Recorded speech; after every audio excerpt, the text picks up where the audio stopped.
the Compass Players decided to move to the Crystal Palace in St. Louis, and I decided to stay in Chicago.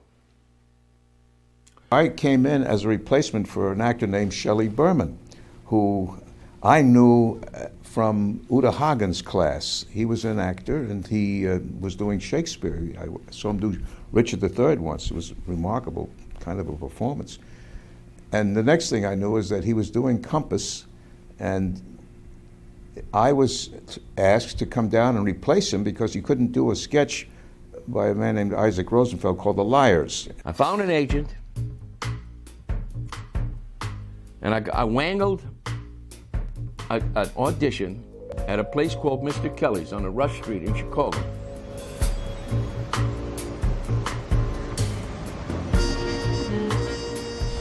I don't know if you can look down with your camera. That building was once called Mr. Kelly's. The building has changed considerably. Mr. Kelly's was really a jazz room in its very inception. The same owners, the same guys, the Marienthals, owned the London House farther down to downtown. After a while, they started having comedians come in. That was the first place where I saw Mort Saul.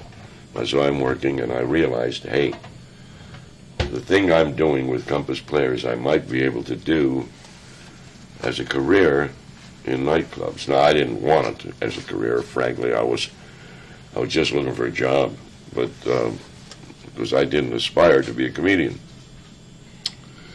But then I wangled an audition one night at Mr. Kelly's, and since I did phone calls, I knew when I sat down on a chair. We always sat on a chair. I always sat on a chair when I did a phone call. It didn't seem natural to stand up.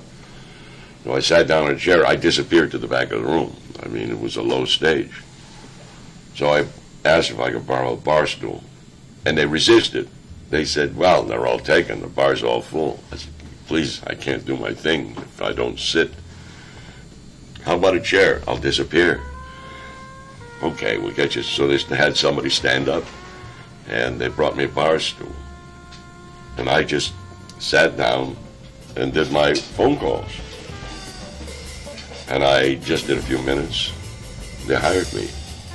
They hired me to come back.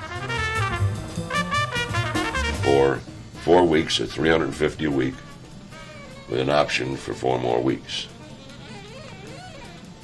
Everything began there. Ladies and gentlemen, Mr. Shelley.